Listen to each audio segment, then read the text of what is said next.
बिस्मिल्लाहिर्रहमानिर्रहीम। अस्सलाम वालेकुम। आयशा ख़ान की मौत, ये आज का मेरा मौजू है। गुज़श्ता रोज़ कराची के इलाके गुलशन इकबाल आयशा ख़ान के घर से उनकी लाश बरामद हुई। वाक़या कुछ इस तरह से है कि पुलिस के मुताबिक कि उनकी मौत तकरीबन कोई हफ़्ता कबल हो चुकी थी। अपने घर में वो तन्हा रहती थी। ये ज़रा सुने, ज़रा मौजू बात सुने ज़रा। और उनकी मौत एक हफ़्ता पहले हो चुकी थी या 10 दिन पहले हो चुकी थी और किसी को कोई ख़बर नहीं है। फिर हुआ ये कि वो अकेले घर में उनकी डेड बॉडी पड़ी रही और फिर जब स्मेल, बदबू, ज़ाहिर बात है कि जब पैदा हुई और वो हमसायों ने महसूस की और उन्होंने फिर उनके रिश्तेदारों को फ़ोन किया कि आपके घर से कोई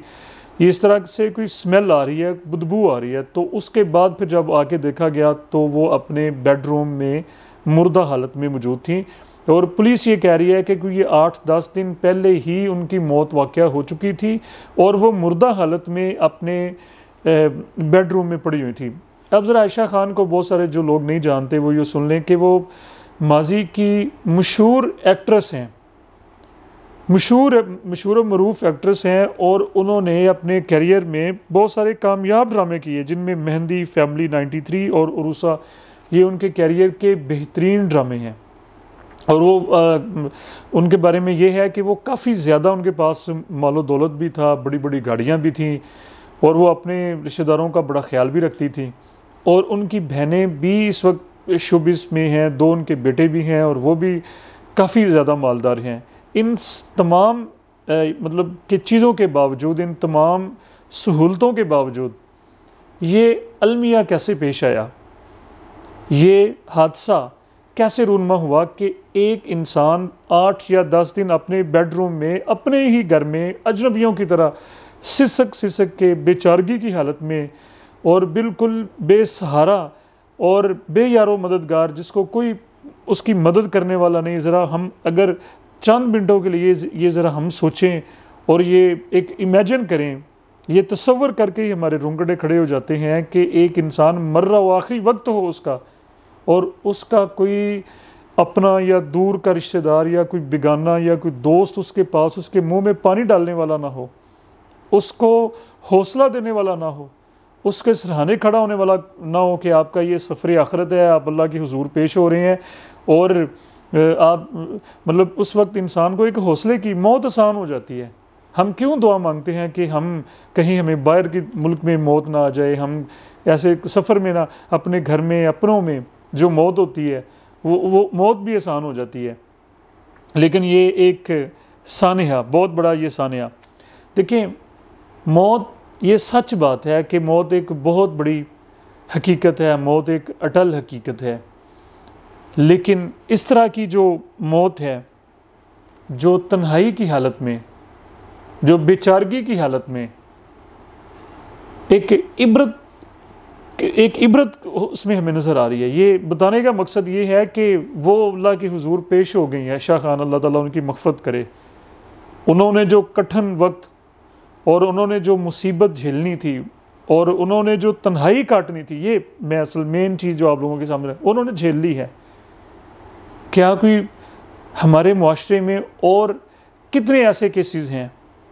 कि जो आयशा ख़ान की तरह जो बुज़ुर्ग घरों में बज़ाहिर हमें नज़र आ रहा है लेकिन वो तन्हाई काट रही हैं, वो बेचारों, वो बेयारो मददगार हैं, वो बेचारगी की हालत में अपनी लाइफ, अपनी ज़िंदगी के जो दिन हैं वो पूरे कर रहे हैं।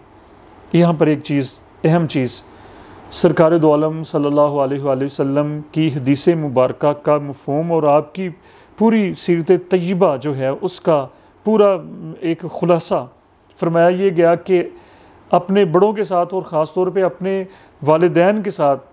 हुस्न सलूक। हुस्न सलूक का मतलब क्या है कि उनको बुढ़ापे में कंपनी दो, उनको वक्त दो, उनके पास चंद लम्हे गुजारो, उनसे उनका हाल अहवाल पूछो, उनकी ज़रूरियात का ख्याल रखो, वो कहीं हमारे दरमियान होते हुए वो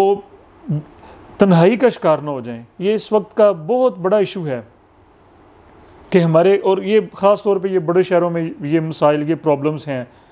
कि जब कोई बड़ा बुज़ुर्ग बीमार हो जाता है तो उसकी बीमार पुरसी करने वाला, उसको दवाई देने वाला, मैंने ख़ुद ये हालात देखे हैं कि उनको कोई पूछने वाला तो दूर की बात है, मेडिसिन तक दे, एक या दो अगर बच्चे हैं तो वो सुबह सुबह अपनी जॉब्स पे चले जाते हैं जी, उनकी मजबूरी है, और वो बेड पे हैं और वो आखिरी स्टेज पे हैं,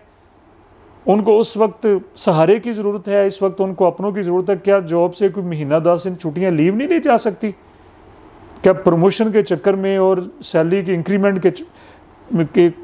के सिलसिले में हम इतनी मटीरियलिस्ट हो चुके हैं कि हम उस दौड़ में भाग रहे हैं कि हमने अपने जिन्होंने हमारे लिए सब कुछ किया, हमारे ऊपर जो अपना सब कुछ सेक्रीफाइस कर दिया, और जब हम आज उनको हमारी ज़रूरत है तो आज हम ये बहाने लगा रहे हैं कि जी हमारा बिज़नेस है, हमारी जॉब है, हमारी मसरूफियात हैं। बाहर हम कितने घंटों दोस्तों में बैठ के सब हम ज़ाया कर देते हैं, लेकिन जब बड़ों की बात आती है, जब बुज़ुर्गों की बात आती है, तो फिर हमारे सामने हमारा काम आ जाता है, हमारे सामने हमारा बिज़नेस आ जाता है, हमारी तरक्की आ जाती है, हमारा घर चलाना आ जाता है, हमारी ये वाली बड़ी जनाब वैलिड जिम्मेदारियाँ आ जाती हैं। और हमारे बुज़ुर्ग तन्हाई का ये इस वक्त बहुत बड़ा, हम तो यूरोप को पीटते रहे हैं, हम यूरोप को रोते रहे हैं, लेकिन ऐसे जो वाक़यात हैं कि 8 दिन एक इंसान घर में मुर्दा पड़ा हो और वो मुसलमानों का देश हो, वो मुसलमानों की बस्ती हो, क्या अब कहलवाने वाले हम मोमिन हों, हम मुसलमान हों, हम सरकार दो आलम सल्लल्लाहु अलैहि वसल्लम का नाम लेवा हों, और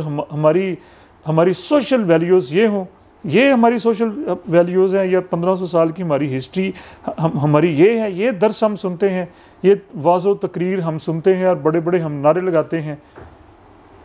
हम यूरोप को क्रिटिसाइज़ करते हैं, हम अमेरिका के माशरों को, हम बाहर के माशरों को जनाब उनके ऊपर हम बड़ी बड़ी लंबी लंबी चीज़ें खींचते हैं सोशल मीडिया के ऊपर भी। लेकिन अलमिया ये देखें कि एक इंसान 8 दिन घर में मुर्दा हालत में पाया गया है, और उसके फ़ोन के ऊपर किसी ने फ़ोन तक नहीं किया। ये हमसायों ने जब बताया तो फिर उन्होंने ज़हमत गौरा की है कि हम पता करते हैं, और फिर पता चला जी कि वो तो मर चुकी हैं 8 दिन पहले। मैं ये पॉइंट ये आप लोगों के सामने रखना चाहता हूँ। हमें अपने आप को जोड़ने की ज़रूरत है, और ये केसेस हर जगह पे मौजूद हैं, दाएं बाएं हम इग्नोर कर रहे हैं अपने बड़ों को। उनको ये अल्लाह ताला से माफ़ी का वक्त है, अल्लाह ताला से हम माफ़ी तलब करें और सीरत के ऊपर आएँ, सरकार दो आलम सल्लल्लाहु अलैहि वसल्लम के उसवा हसना के ऊपर आएंगे तो हमारी ये फलाह होगी। हमारी ये जो परेशानियाँ हैं, हमारी जो नाकामियाँ हैं, दौलत कामयाबी नहीं है। असल कामयाबी ये है कि जिसमें जो मेरिट हमें सरकार दो आलम सल्लल्लाहु अलैहि वसल्लम ने जो अता किए हैं कि हमारा अल्लाह हमसे राज़ी हो रहा है, क्या वो हम काम कर रहे हैं? अगर हमारे जो मेन जो हमने हक अदा करने हैं वही हम नहीं कर पा रहे, तो फिर ऐसी तरक्की का या ऐसी जनाब बिज़नेस का ऐसी चीज़ों का यकीन कर लीजिए कि कोई फ़ायदा नहीं है, कि हम इबरत का मुकाम बन चुके हैं। क्या हमने ये मिसाल सेट की है, एग्जाम्पल सेट की है लोगों को, माशरों को, जिनके ऊपर हम बड़ी बातें करते हैं। दो इसमें बड़ी अहम चीज़ें हैं कि एक तो हमें सबसे पहले सरकार दो आलम सल्लल्लाहु अलैहि वसल्लम की सीरत, और ये इसमें उलमा कराम और जो स्कॉलर्स हैं उनको ये चाहिए कि खुतबात में और निजी जो महफिलें हैं, बैठना उठना, वहाँ पर नौजवानों को सीरत के साथ जोड़ें। वालदैन की जो खिदमत है, वालदैन के हुकूक, उनको उजागर करें, सोशल मीडिया के ऊपर लोग उजागर करें, बजाय हम बड़ी सियासी, हमारा काम पॉलिटिक्स नहीं है, हम हर बंदा वो जो है हम पॉलिटिशियनों वाला रोल प्ले कर रहे हैं, और हमारी जो सोशल लाइफ की हालात ये हैं, तो इसको हमें हाईलाइट करना चाहिए। सरकार दो आलम सल्लल्लाहु अलैहि वसल्लम की सीरत को बच्चों को जोड़ना चाहिए, इसके साथ कनेक्ट करना चाहिए। पहली दूसरी बात यह है कि जिस तरह से बड़े शहरों में ओल्ड सेंटर्स एक बहुत बड़ा, यानी कि वो एक तरह से जैसे गाँव में चुपाल होती है, एक डेरा होता है जहाँ पर बड़े बुज़ुर्ग जाके एक जैसे लोग बैठ जाते। बुज़ुर्ग हमारे साथ वो बातें नहीं कर सकते जो उन्होंने अपने दोस्तों के साथ करनी होती हैं, घरों में जगह नहीं है जी, वहाँ पर बैठ नहीं सकते। तो जैसे देहातों में ये डेरे का या चुपाल का जो कल्चर हमारा सदियों से चला आ रहा है, ये शहरों में भी, और इसका बेहतरीन फिर सोल्यूशन है ओल्ड सेंटर्स। ये नहीं कि वहाँ पर हमारे जो बुज़ुर्ग हैं वो रात को भी रुकें, वो दिन में जाके बैठ सकते हैं, और वहाँ पर उनकी एज के जो लोग हैं, उनकी हम एज लोग जो हैं वो भी वहाँ पर मौजूद होंगे। वो एक दूसरे के साथ अपनी दिल की बातें शेयर कर लेंगे, वो तन्हाई से बचेंगे। सबसे बड़ी ज़्यादती और सबसे बड़ा इस वक्त का जो अलमिया बुज़ुर्गों के साथ है वो उनकी तन्हाई है। तन्हाई का जो इंसान शिकार हो जाता है, वो मौत से भी बड़ी ये मौत है, ये मायूसी से भी बड़ी ये मायूसी है, और ये इससे बड़ी और कोई समझ लें कि सज़ा नहीं है जो हमारा बड़ा बुज़ुर्ग जो तन्हाई का शिकार हो जाता है। तो आखिर में मैं ये दो चीज़ें ख़ास तौर पे, एक तो ओल्ड सेंटर्स का जो कल्चर है बड़े शहरों में, और दूसरा ख़ासुल ख़ास जो चीज़ है, अहम मैसेज ये है कि सीरत नबी सल्लल्लाहु अलैहि वसल्लम बेहतरीन हल है, और इसके साथ हमने कनेक्ट करना है अपनी यूथ को। तो आखिर में हमें अपनी दुआओं में याद रखिएगा। बहुत शुक्रिया।